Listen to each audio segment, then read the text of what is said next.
cette liberté de nous réjouir en toi.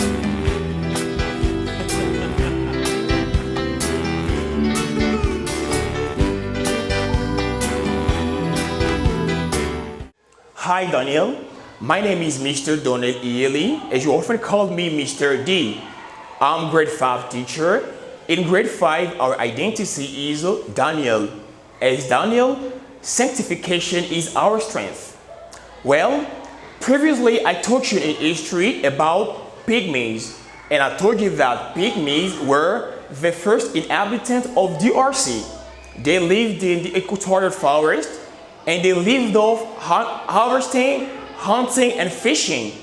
And I also told you that the average height of a pygmy is 1 meter 45 centimeters tall. They were very short. Okay? So after pygmies in Congo, we received another population who came from the north of Africa. So you and I are going to find out about that population. That population is Protobantu. Read after me, Protobantu. So who are Protobantus? Protobantus are people living in most of parts of DRC. Pygmies were very short. You and I are not very short. Okay? So we are not pygmies, but we come from Protobantus. Okay? And those people, they are still living in most of parts of DRC. You and I are Protobantus, okay?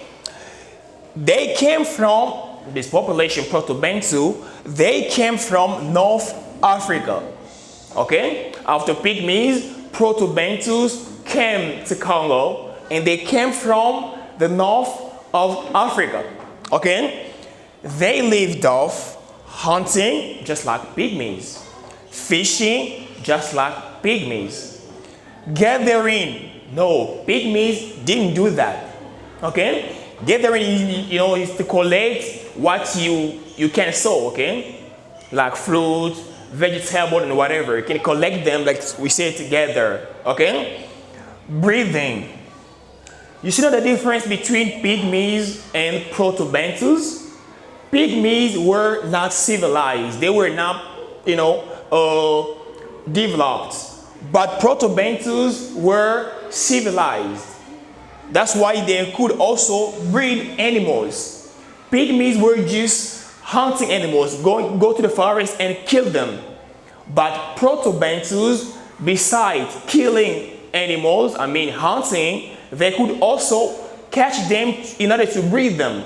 Okay, so they can multiply themselves and have more animals in the future. You see the difference between pygmies and Protobantus.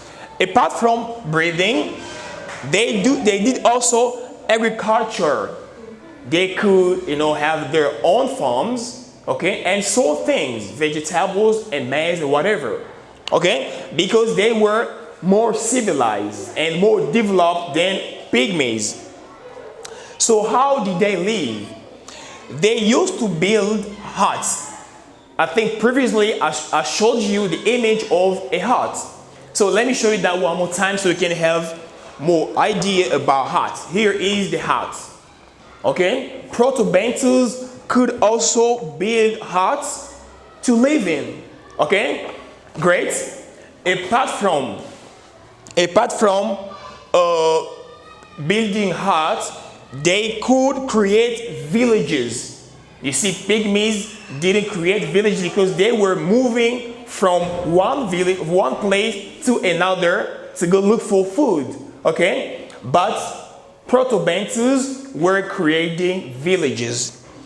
They didn't only create villages, but also kingdoms and empires. Why? It's because they lived in community. Okay? They were living in a community together. That's why they were creating villages, empires, and kingdoms. Different to pygmies who were only moving from one place to another. Okay? So now, what you have to note is that Protobantus were more civilized. I think I have already told you that. that Protobantus were more civilized than pygmies. Besides, they were sedentary. Sedentary is the country of nomad. Pygmies were nomad because they were moving from one place to another, but Protobantus were sedentary because they were creating villages, empires, and kingdoms. Sedentary means living in one place. Okay, thank you so much. I hope that you have understood this. And let's go to the exercise to make sure that you have really understood what I have taught you right now. Exercise. Number 1, what is the difference between a Bantu and a pygmy? I think I have already told you the difference between a pygmy and a Bantu, okay? Number 2, are you a Bantu or pygmy? Okay, look at your height. You a Bantu or a pygmy? If you are a Bantu, you explain in 3 lines why you are a Bantu. Or if you are a pygmy, you also tell me in 3 lines why you are a pygmy. Okay? Thank you so much for watching this video. I hope that you enjoyed it a lot. Before we get separated, I'd like to remind you or sensitize you about this pandemic that is really killing people across the world. It's about COVID-19. We are really going through hard times, so we need to protect ourselves and our surroundings. How to do it? You have to wear your mask whenever you go to a crowded places, and whenever you want to sneeze or cough, please do it in your elbow, and don't forget to wash your hands with a soap several times. If you don't have water, please use your hand sanitizer. Goodbye. I hope to see you next time for a new class.